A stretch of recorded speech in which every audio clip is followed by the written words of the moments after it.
Comenzamos este nuevo episodio de Hitos de la Historia. El mundo evangélico en Chile, su diversidad, su trabajo, su compromiso político social, es lo que vamos a conversar hoy día a propósito con la Premio Nacional de Periodismo, María Olivia Monker, autora de libros como El Imperio del Opus Dei o Caradima, el Señor de los Infiernos. Hoy día nos acompaña entonces la Premio Nacional de Periodismo, María Olivia Monkever, que además es profesora titular de la Universidad de Chile y profesora en la Facultad de Comunicación e Imagen de la misma universidad. ¿Cómo está, María Olivia? Muchas gracias por aceptar la invitación. Hola, ¿cómo estás, Armando? Gracias a ti por invitarme, pues. Bueno, este nuevo libro con esta mirada, ¿no es cierto?, con el mundo evangélico en Chile, que no sé si ha sido, aclárame si me equivoco, María Olivia, muy tratado. ¿Cuándo y cómo decides investigar el tema y qué tan fácil fue meterte en esta investigación? Bueno, yo te diría que creo que a nivel periodístico y de medios de comunicación, en general es un tema poco tratado. Es una de las cuestiones que a mí me motivó para indagar, para investigar. Creo que en general eh, la gente, y es un comentario que me han hecho ahora después de presentar el libro, es que todos saben un poquito, ¿ah? Salvo los que están participando en alguna iglesia evangélica, en alguna iglesia cristiana no católica, que no es cierto sería que es el tema en el fondo de este libro. Ahora, la pregunta del por qué, ya te digo, eso es una de las razones. Eh, el- Otra bien importante para mí fue como un hito, te diría yo, después de la elección de Jair Bolsonaro en Brasil, hace ya unos años, ¿no es cierto? En 2018, me acuerdo por ahí por el 2019, haber tenido conversaciones con la directora editorial de Penguin Random House, Melanie Hedge, y con Aldo Perán, que es el editor, y estábamos justamente conversando, le dábamos vuelta al asunto de que, mira lo que había pasado en Brasil, donde con una tradición de país católico también, como el caso chileno, y la mayoría de los países, todos los países sudamericanos y centroamericanos incluso, pero ¿qué pasaba allí de que de repente adquieren tanto poder las iglesias evangélicas y que fueron clave para la elección de Bolsonaro? Siguen siendo, por lo demás, bastante importantes, ¿no?, en ese país. Ahora, ante eso surge la pregunta, surgió en nosotros y en mí sobre todo la pregunta de, bueno, ¿y qué es lo que está ocurriendo en Chile con esto? Por otro lado, también eh, una, yo te diría, una percepción como consecuencia de mis otras investigaciones, de las que tú señalabas, de haber investigado a la Iglesia Católica, sobre todo el Imperio Opus Dei. También uno está mirando siempre qué ocurre con otros movimientos, como el movimiento Chestnut o con los Legionarios de Cristo. Bueno, dentro de esa mirada en que estamos los periodistas tratando de ver qué es lo que ocurre, y en todos esos casos hay relaciones con el poder.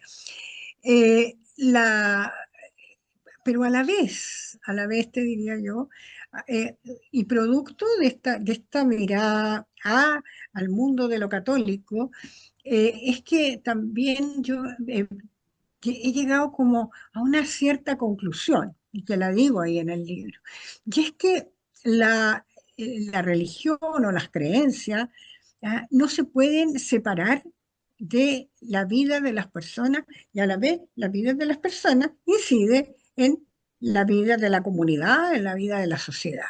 Entonces, el qué ocurre con, con las iglesias evangélicas, qué son, cómo funcionan y qué pasa con sus feligreses, con sus integrantes. Fue una cuestión que me empezó a llamar la atención y a pensar de que era digno de una investigación. Ahora, una investigación que, como yo he explicado en estos días, ha sido de largo aliento. Además fue atravesada, me acuerdo que 2019, ¿no es cierto? Que fue después el año del estallido social, después la pandemia, ¿ah? No eran tiempos fáciles de investigar personalmente, pero sí, para mí fueron de mucha lectura y de mucha, dentro de lo que se podía, de lo que podía salir uno, de recorrer algo de observación. Y estar como te digo, con la mirada puesta en esto. Y así fue saliendo y finalmente pudimos dar forma a este libro, que ya la escritura final la terminé entre el año pasado y comienzos de este, y ahora está el libro aquí. Ahí lo ves. En el nombre de Sale al revés. Cristo, Lo justamente. tenés que mostrar tú para que se note. En el nombre de Cristo, que es este libro del que estamos hablando junto a María Olivia Monkever, que es profesora de la Universidad de Chile. En el mundo evangélico, a diferencia, bueno, no sé si a diferencia del católico, quizás en el católico en algunos sectores el poder y el dinero están muy ligados. Pero en el mundo evangélico está, no sé si como una imposición, una obligación, eh, pero hay un aporte monetario constante, es decir, uno de los El requisitos 10. justamente es que el dinero, lo que uno tenga, lo aporte a su comunidad. ¿Cómo se controla eso? ¿Cómo se maneja y cuánto dinero, por así decirlo, se mueve en estas iglesias? Bueno, eh, antes de responderte una cosa, ¿sí? Que este mundo evangélico es muy diverso, entonces también hay que separar de lo que pueden ser las iglesias tradicionales, que en general tienen más formalidad, incluso para lo que pueda ser manejo del dinero. Y cuando hablamos de las iglesias tradicionales, pues, pensemos en la iglesia luterana, pensemos en la iglesia metodista, la presbiteriana, la anglicana.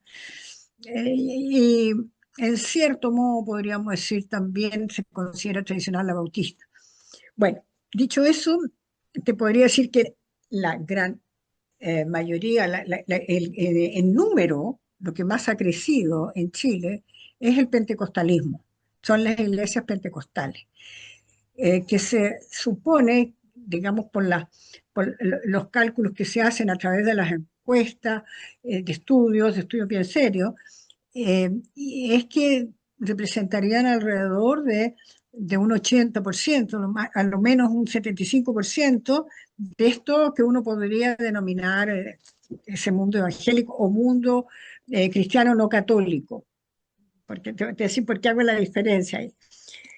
Bueno, dicho esto, te diría que sobre todo las pentecostales, ¿ya? Y la mayoría de las que están consignadas acá en el libro, sí, efectivamente el diezmo es una obligación que pastores, los jefes te las hacen ver que es una obligación con Dios. Por lo tanto, algo que no pagar te genera una culpa, te genera un problema serio. Entonces, el diezmo significa nada más y nada menos que la persona tenga que ponerse cada mes con el 10% de su sueldo. Y además de eso, algunos dicen esto sería como un desde, porque también vienen algunas ofrendas, ¿ya? Por situaciones especiales. Ahora, seguramente entre sectores más pobres, donde hay mucha iglesia pentecostal, en algunos puede que no lo paguen, o que lo paguen en cuotas, o que paguen menos. Pero lo que te dice, yo en todas las entrevistas que hice, que son bastantes, en todas las conversaciones que tuve, el asunto del diezmo me saltaba en todas partes. Te salta en una iglesia pentecostal o te salta hasta en la iglesia de Jesucristo de los Santos de los Últimos Días, que son los mormones, donde hay gente incluso más acomodada y que puede dar diezmos bien significativos. Entonces, eh, y cuando te hablo de que es una cuestión que atraviesa además a las personas, hasta los niños. Ahí hay el testimonio de, se trata de un exalumno mío, fíjate, un periodista titulado hace relativamente pocos años, y que de chico él recuerda cuando le daba la mesada su papá y tenía que dar diezmo.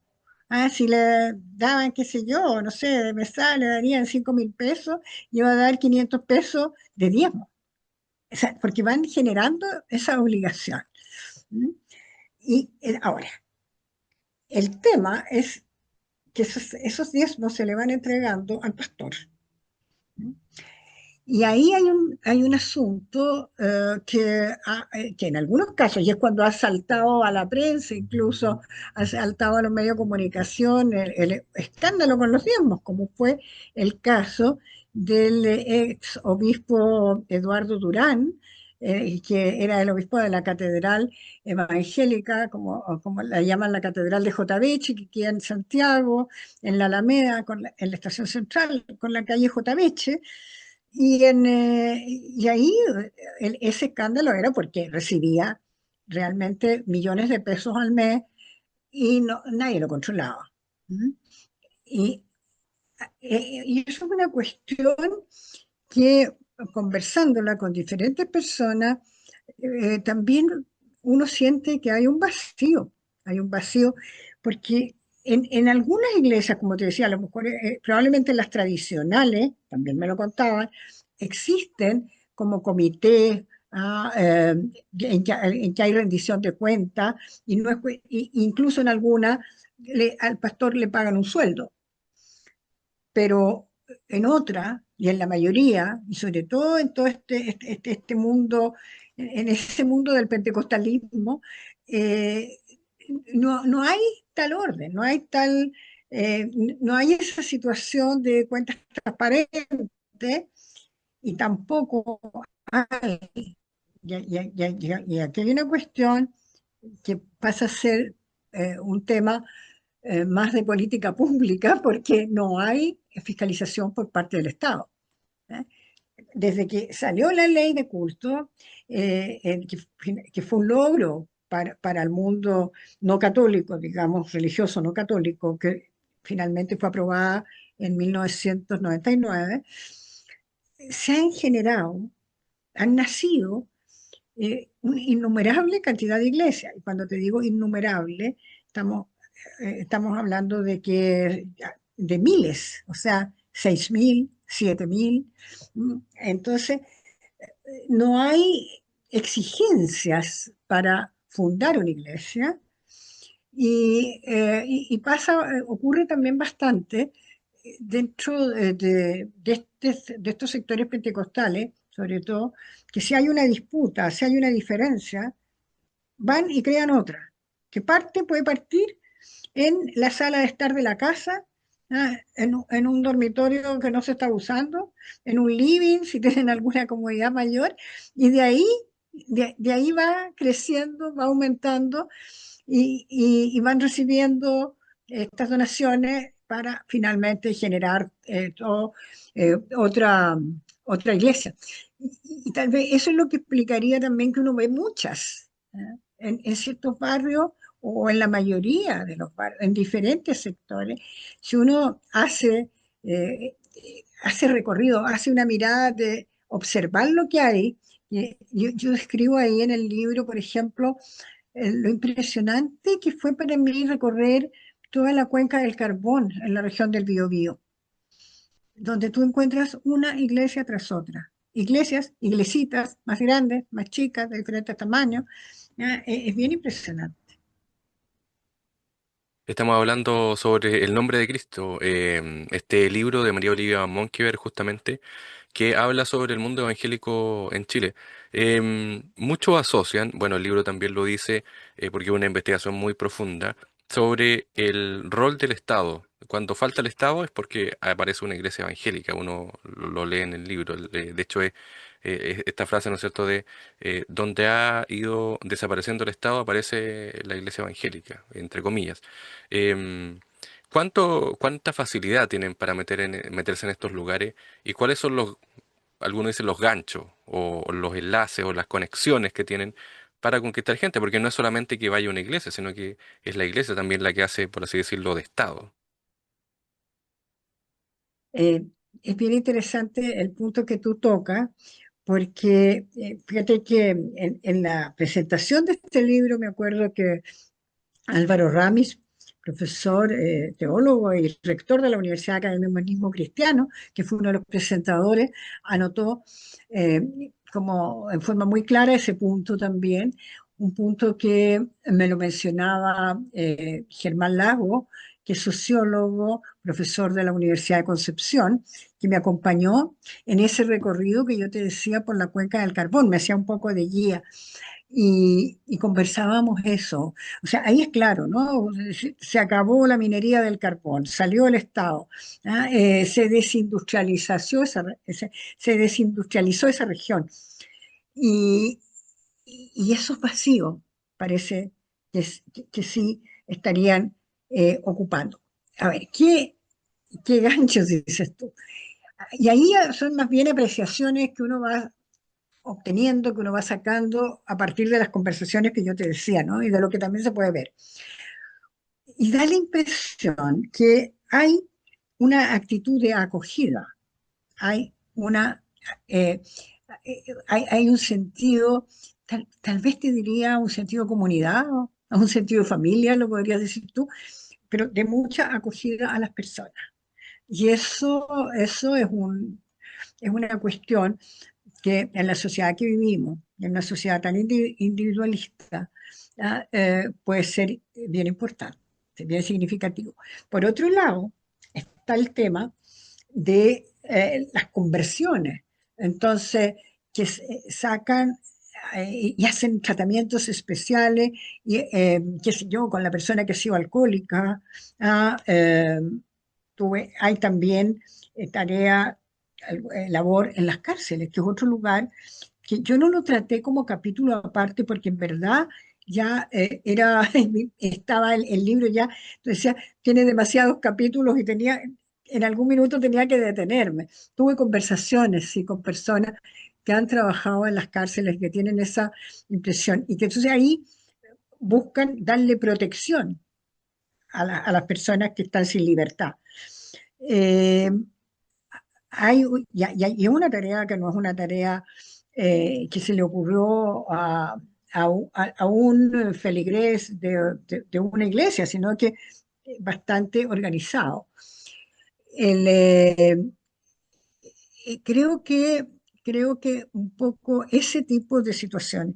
Ahora, lo curioso es que ante los problemas que se enfrenta, que se puede enfrentar la gente, incluso ante los problemas económicos o ante los problemas eh, de faltas de trabajo, cosas así, funcionan también como en redes. Funcionan con conocidos, funcionan y te mencionaba el ejemplo de las cárceles, también para el que salió, o sea, hay ese tipo de apoyo, hay ese tipo de apoyo. Yo creo que han estado con trabajo bastante fuerte en esos planos y en esta actitud, en un momento, en un tiempo, mejor dicho, en que uno ha visto que pese a que se hable de que el Estado, que en Chile, que es tan grande, qué sé yo, pero que tú lo ves que en este tipo de situaciones no está o no es suficiente.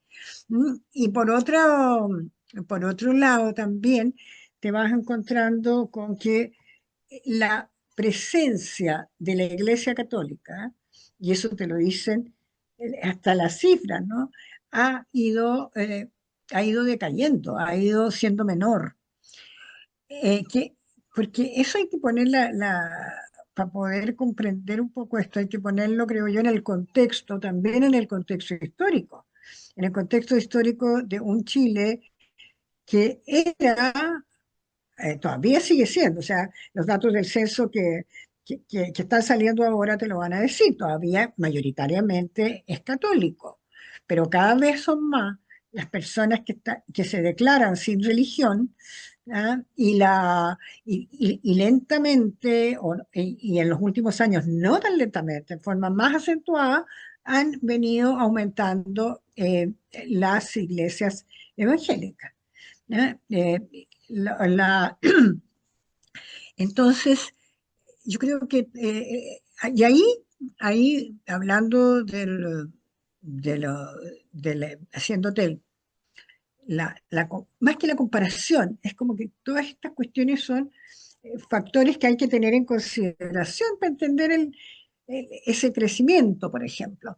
Y ahí la pérdida de confianza que se produjo en la Iglesia Católica también, que se ha ido produciendo a partir del tema de los abusos sexuales y de los abusos de conciencia, que lo curioso es que también dicen, y ahí yo no lo investigué a fondo porque ya te digo, sería también otros capítulos y otros libros, pero también hay situaciones de abuso en la iglesia evangélica. Me lo decía un pastor en reunión con otros en Concepción, justamente.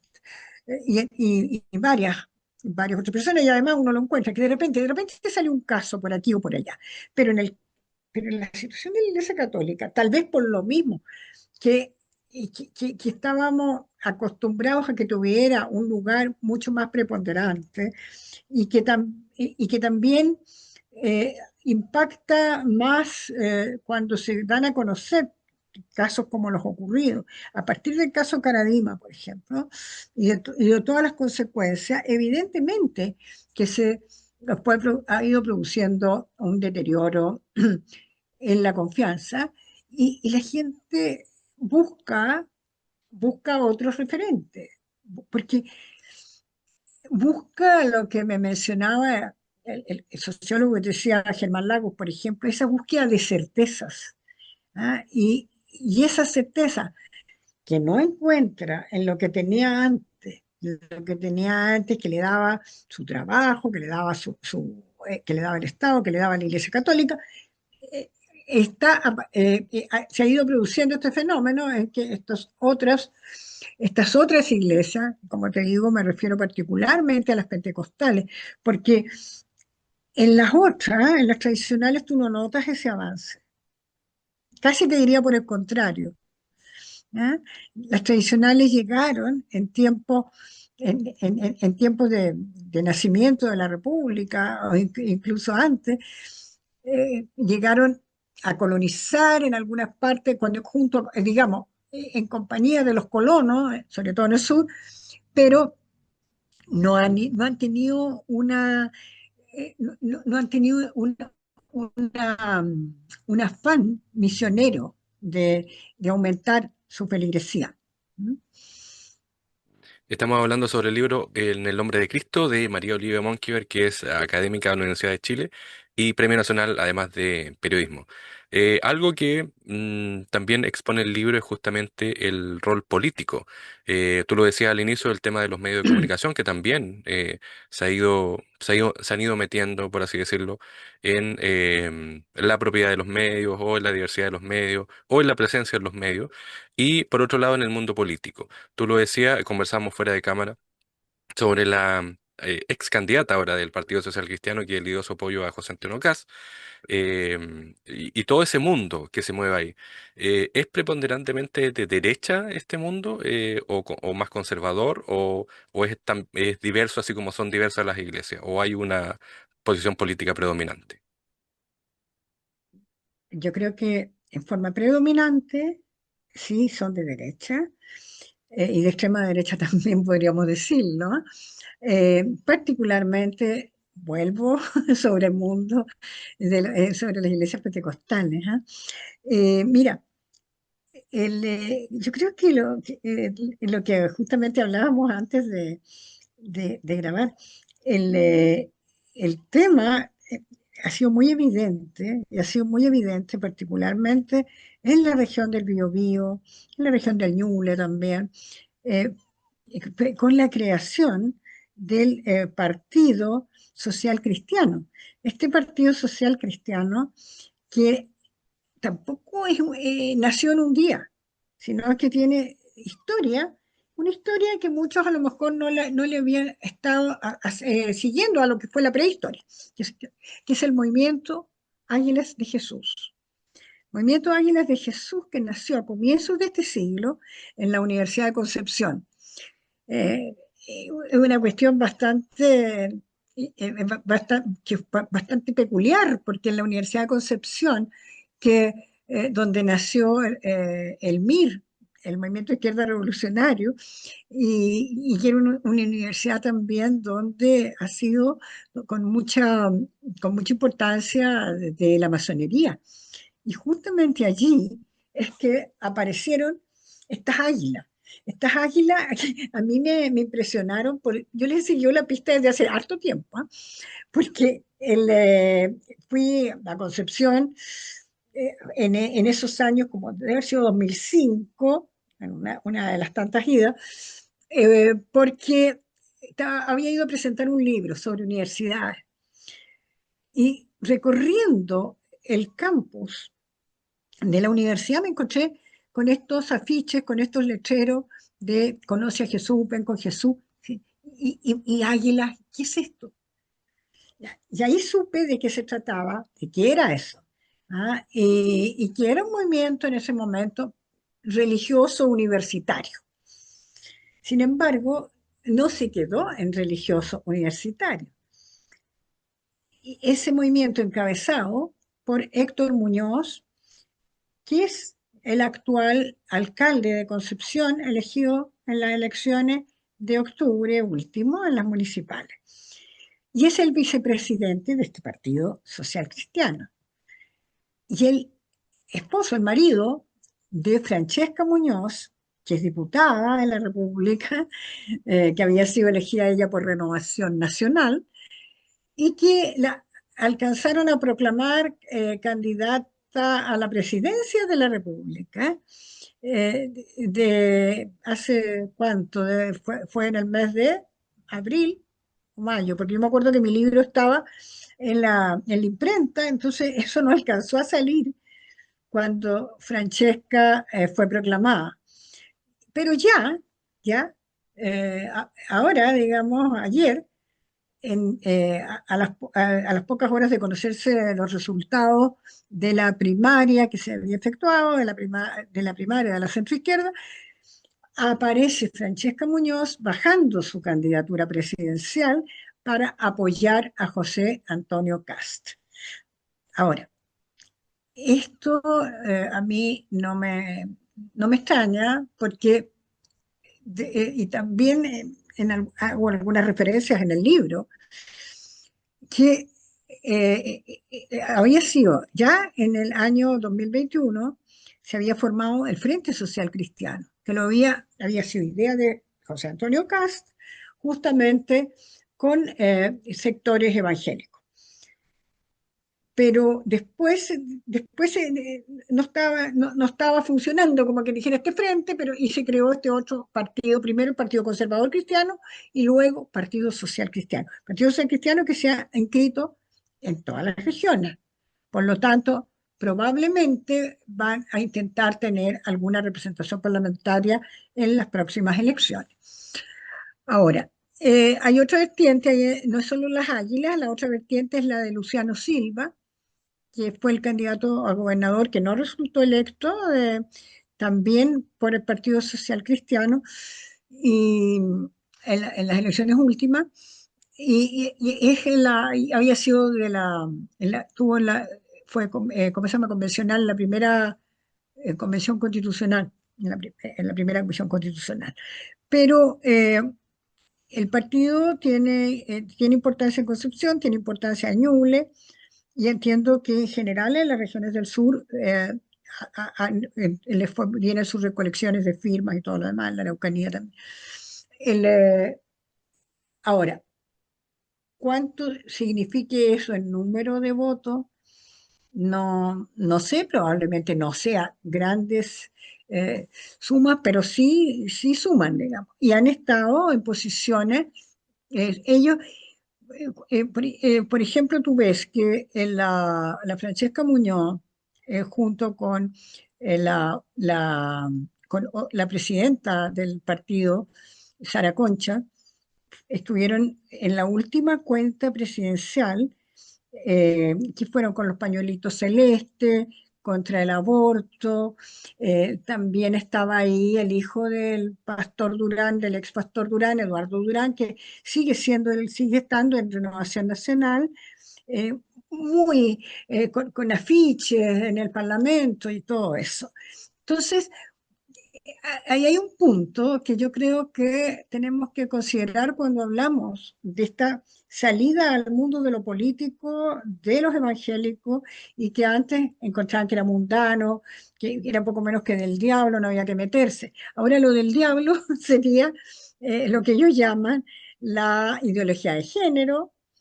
eh, Apuntan a veces sus dardos incluso contra el feminismo, contra todo lo que tiene que ver con homosexualidad, desde luego con el aborto en cualquier causal, tampoco están a favor de la eutanasia, por ejemplo.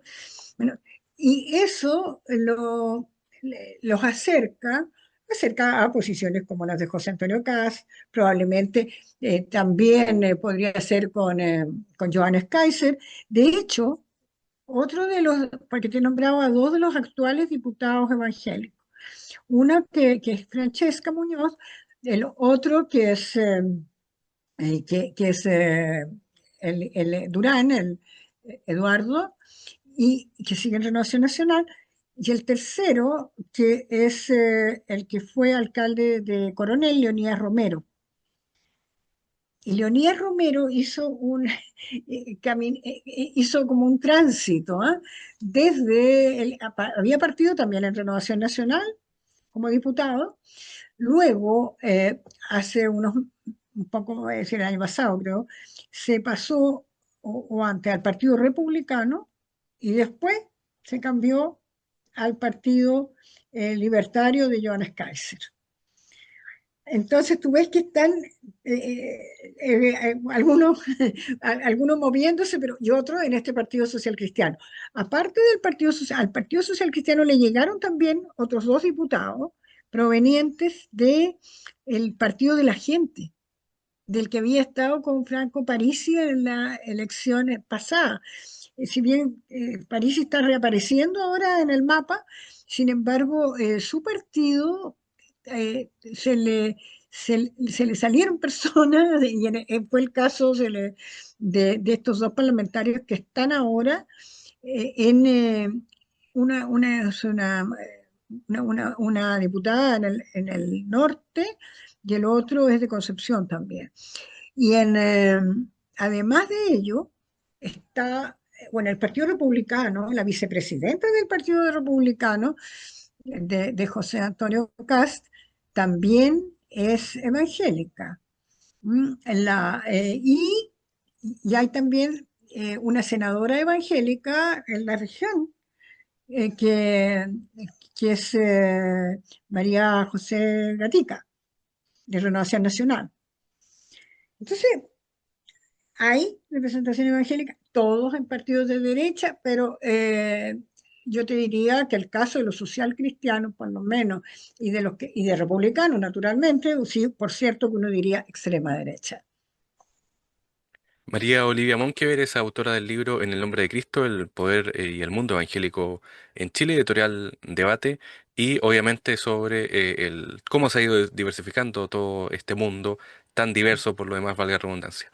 María Olivia, muchas gracias por el tiempo, éxito también, y gracias por comentarnos parte de este libro tan interesante como siempre. Gracias a ti por la invitación, Armando. Pues.